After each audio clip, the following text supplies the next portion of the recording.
समय बोल लो या चीज़ें बोल लो, किसी के लिए आसान नहीं होती हैं।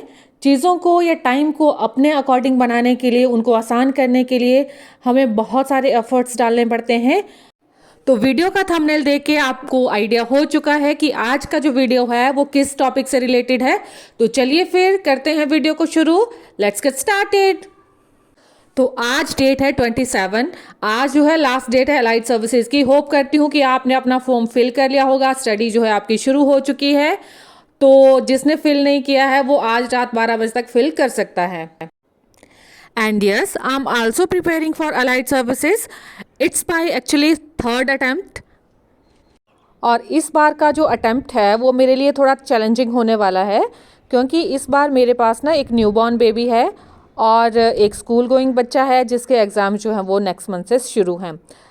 2019 में मैंने फ़िल किया था बट मैंने दिया नहीं था, क्योंकि उस टाइम 8 को मेरी बेटी का एग्ज़ाम था और 9 को वो अलाइड सर्विसेज का था, या कुछ एक मतलब 8 को अलाइड सर्विसेज का था या 9 को उसका था, मतलब एक दिन का डिफरेंस था। तो मैंने फिर उस पर ज़्यादा फोकस करना, मतलब मेरी प्रायोरिटी वो थी।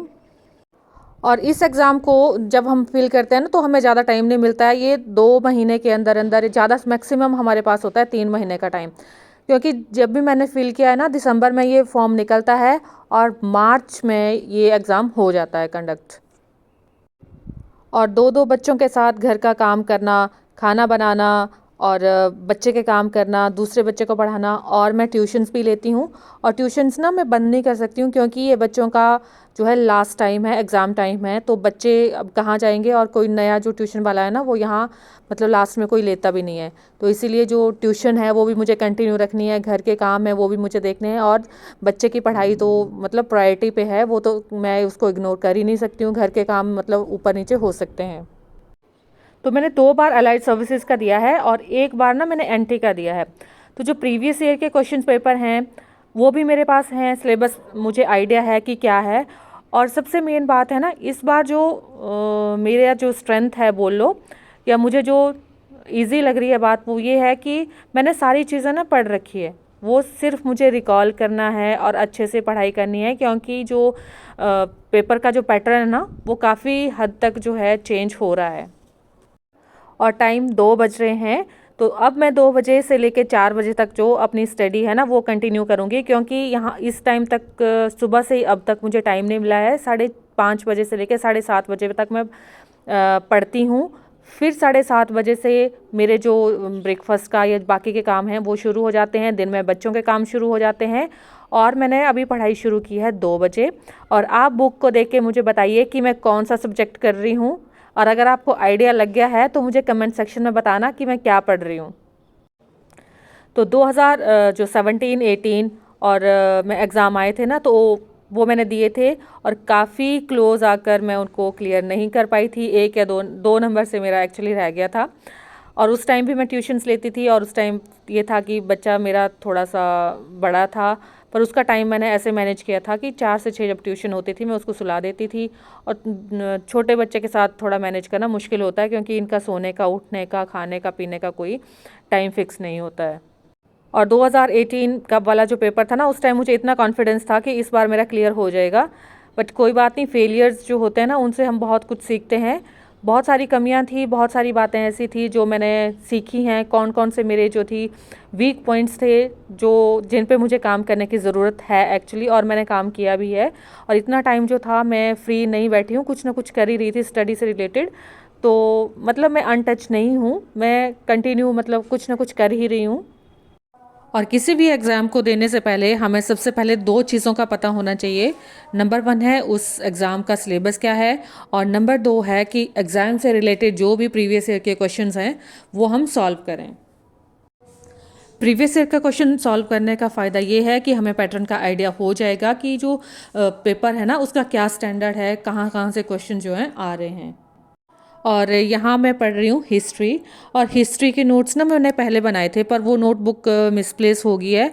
और वो नोट्स ना सेटिस्फैक्टरी भी मुझे नहीं लगे थे, क्योंकि जब जैसे जैसे हम टॉपिक को पढ़ते हैं उस टॉपिक के बारे में हमारी जो नॉलेज है ना और जो अंडरस्टैंडिंग है वो वास्ट होने लगती है। और इसलिए जो नोट्स मैंने बनाए थे वो मुझे सही नहीं लगे, और मैं उनको मतलब पढ़ भी नहीं रही हूँ। और मैं आपको यहाँ एक सजेशन देना चाहूँगी कि कभी भी नोट्स जो है ना जल्दबाजी में ना बनाएं। एक दो बार पढ़ के कभी भी नोट्स ना बनाएं। किसी भी टॉपिक को 5-6 बार जो है अच्छे से पढ़ लें और जो भी उसमें इम्पॉर्टेंट पॉइंट्स है ना सिर्फ उन्हीं के नोट्स बनाएं। और यहाँ पर बीच बीच में मैं अपनी बेटी को भी पढ़ा रही हूँ क्योंकि उसके एग्ज़ाम्स भी नेक्स्ट मंथ जो फर्स्ट वीक से शुरू हैं, तो उसकी भी साथ साथ में पढ़ाई हो रही है और छोटे वाली सो गई है, तो हम दोनों को थोड़ा सा टाइम मिल गया है कि हम पढ़ाई कर सकें।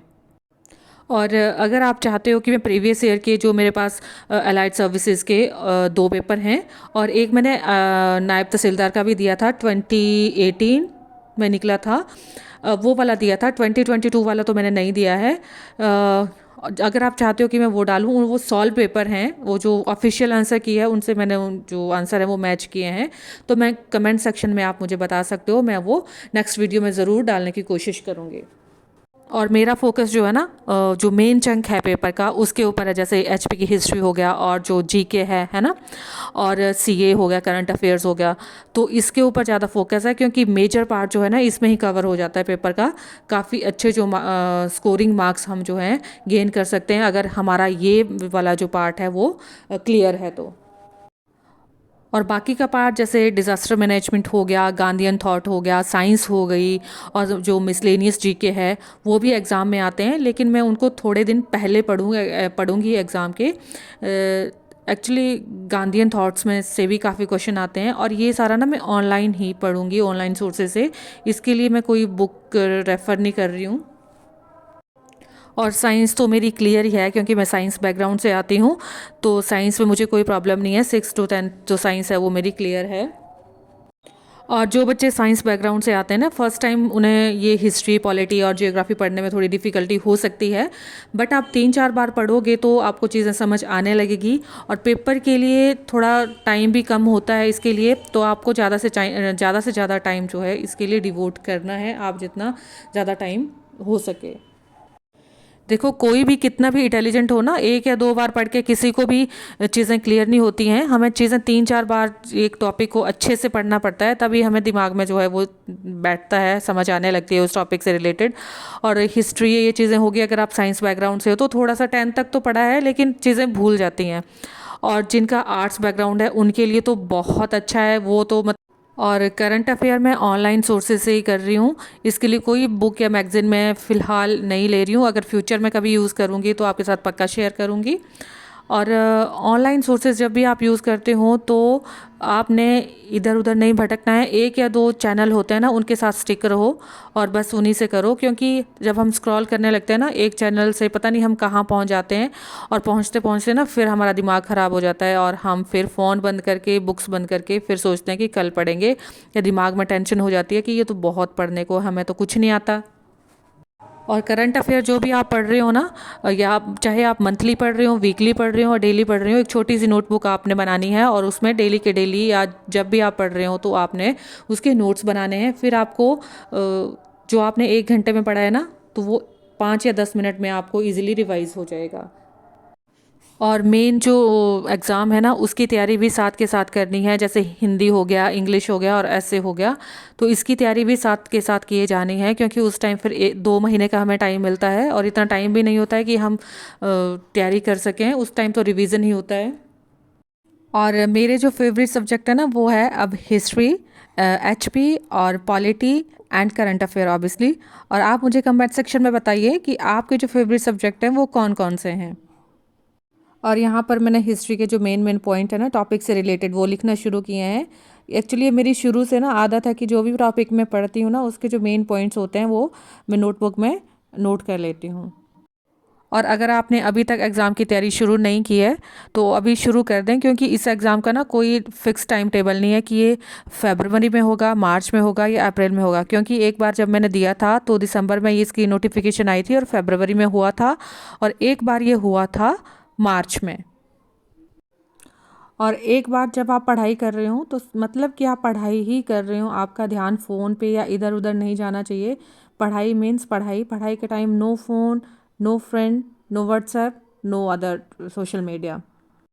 और एग्ज़ाम से रिलेटेड आपके कोई भी क्वेरीज़ है, कोई भी क्वेश्चन है या डाउट है, आप मुझे कमेंट सेक्शन में पूछ सकते हो और मैं उनको सॉल्व करने की पूरी पूरी कोशिश करूँगी। और अब मैं पढ़ने जा रही हूँ हिमाचल का जो जीके है, और इसके लिए आपने मेरी बुक देख ली होगी कि मैं कौन सी बुक इसके लिए रेफ़र कर रही हूँ। तो हिमाचल जीके काफ़ी इंटरेस्टिंग टॉपिक है। इसके लिए आप शुरुआत कर सकते हो जो डिस्ट्रिक्ट वाइज, इसकी जिस भी डिस्ट्रिक्ट से आप बिलोंग करते हो ना, बुक उठाइए, अपनी डिस्ट्रिक्ट खोलिए और पढ़ना शुरू कीजिए। काफ़ी इंटरेस्टिंग है। जैसे ही आप अपनी डिस्ट्रिक्ट ख़त्म करोगे ना, और इसमें सारी की सारी जो डिस्ट्रिक्ट है ना, उनको पढ़ने की तो ज़रूरत है, लेकिन जो 3-4 डिस्ट्रिक्ट है ना, मेन क्वेश्चन आते ही उन्हीं से हैं। जैसे हो गया किन्नौर, हो गया लाहौल स्पीति, हो गया शिमला, हो गया कांगड़ा, हो गया। और डिस्ट्रिक्ट से तो क्वेश्चन यही आते हैं कि जो राजा होते हैं और उन्होंने कौन कौन सा काम किया है। पूरे राजा करने की ज़रूरत भी नहीं है, जो जिन्होंने जो मेन मेन काम किए हैं, है ना। किसी जो है रियासत की स्थापना की है, इस राज्य की स्थापना की है, तो बस यही है। और कुछ उन्होंने जो है टेम्पल बनाए होंगे, कुछ मॉन्यूमेंट्स बनाए हैं या कुछ और काम किए हैं, बस वही। बाकी पढ़ने की ज़रूरत नहीं है। या कोई ख़ास लड़ाई लड़ी होगी, जैसे कांगड़ा का जो राजा है संसार चंद हो गया, मंडी का जो है अजबर सेन हो गया, है ना। इन्होंने क्या क्या काम किए हैं। और सबसे ज़्यादा ज़रूरी है, आगे पढ़ने से पहले या आगे बढ़ने से पहले जो हमने पीछे का पढ़ा है ना, उसका रिवीजन। तो एक टॉपिक का मतलब या किसी भी सब्जेक्ट का हमें मल्टीपल टाइम रिवीजन करना है। और अगर आप अगला ना भी पढ़ो ना चलेगा, लेकिन रिवीजन अगर आपका छूट गया तो मतलब वो किया कराया मतलब वेस्ट है। तो इसीलिए अगर आप नया भी कुछ नहीं पढ़ रहे हो तो उस दिन आप रिवीजन करें।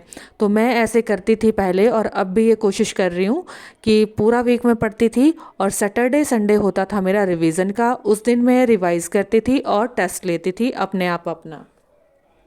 और जिस भी सब्जेक्ट का आपने जो भी टॉपिक पढ़ा है, आप उसको नेक्स्ट डे रिवाइज कीजिए। और लास्ट में जो मैं तो 5:2 रखती थी कि मतलब 5 डेज पढ़ना है, 2 दिन रिवीजन करना है। तो लास्ट में जो उस टॉपिक से रिलेटेड एमसीक्यूज थे ना, वो एमसीक्यूज लिखती थी, फिर वहाँ से टॉपिक के आंसर भी मैं लिखती थी। तो इस तरह से काफ़ी मेरे नोट्स बन गए थे ऑटोमेटिकली। जैसे हम रिवाइज करते हैं, एमसीक्यूज निकालते हैं, तो वही नोट्स हैं, वैसे ही मेरे काफ़ी सारे नोट्स बन गए थे। और अभी भी मेरे काफ़ी अच्छे जो पॉलिटी के नोट्स बने हैं और एचपी के नोट्स मेरे काफ़ी अच्छे हैं, और मैं उन्हीं को प्रेफर करूँगी। ये जो बुक है ना, ये मैंने नया एडिशन लिया है, तो इसको भी मैं साथ साथ देख रही हूँ। और इसके अलावा मेरे पास एचपी के लिए है भलोखरा, लेकिन वो बहुत बल्कि है, उसको पढ़ना मतलब बहुत ही है। बट क्वेश्चन ना, अगर आप उसको पढ़ सकते हो तो उसको ही पढ़ें, बाकी और कुछ भी आपको रेफ़र करने की ज़रूरत ना नहीं है। बट अभी हमारे पास टाइम बहुत लिमिटेड है, तो भलोखरा के चक्कर में ना पड़ें। और जो भी आपके रिसोर्सेज है ना, वो लिमिटेड रखें और उन्हीं पे स्टिक रहें। इधर उधर भागने की ज़रूरत नहीं है। अगर आपके पास भलोखरा नहीं है तो कोई ज़रूरत नहीं है, जो भी आपके पास है वो पढ़ो। और अगर आपके पास भलोखरा है, आपने उससे नोट्स बनाए हैं, तब भी अच्छा है। कोई और बुक है तब भी अच्छा है। और अगर आप चाहते हो कि मैं कौन सी बुक यूज़ कर रही हूँ या प्रेफर कर रही हूँ, कौन कौन से, जैसे पॉलिटी के लिए, ज्योग्राफी के लिए, हिस्ट्री के लिए मैंने क्या यूज़ किया, हिमाचल के लिए मैं क्या सोर्सेज अपने किस सोर्सेज से पढ़ रही हूँ, तो आप मुझे कमेंट सेक्शन में बताना, मैं ज़रूर आपको इस बारे में बताऊँगी। और मेरा जो नेक्स्ट वीडियो है, आप किस टॉपिक पे चाहते हो कि मैं अलाइड सर्विसेज का कौन सा टॉपिक जो है इसमें कवर करूं, आप मुझे कमेंट सेक्शन में बताना। मैं उस टॉपिक के ऊपर जो है वीडियो ज़रूर बनाने की कोशिश करूंगी। और और मैं नहीं चाहती कि जैसे मुझे उस टाइम पे प्रॉब्लम हुई थी बुक सोर्सेज को लेके, या मुझे क्या पढ़ना है क्या नहीं पढ़ना है, वो किसी बच्चे को हो। तो इसीलिए मैं चाहती हूँ कि अगर मैं किसी की हेल्प कर सकूँ तो मेरे लिए बहुत अच्छा है, बड़े खुशी की बात है। तो मेरे इस चैनल को अपने फ्रेंड्स के साथ, जो तैयारी कर रहे हैं उनके साथ ज़रूर शेयर करें। और देखो, जब मैं वॉइस ओवर कर रही हूँ ना, तो मेरी छोटी सी बच्ची जाग गई है, वो खेल रही है और आपस में बातें कर रही है। तो थोड़ा सा मुश्किल तो है, बट कोई बात नहीं। चलिए फिर इसी पॉजिटिव थॉट के साथ मैं यही इस वीडियो को एंड करती हूँ। आपको मेरा वीडियो कैसा लगा मुझे कमेंट सेक्शन में ज़रूर बताएं। मेरे चैनल को लाइक करें, शेयर करें, कमेंट करें, और हाँ, सब्सक्राइब करना ना भूलें। Bye bye, good luck, and thank you for watching.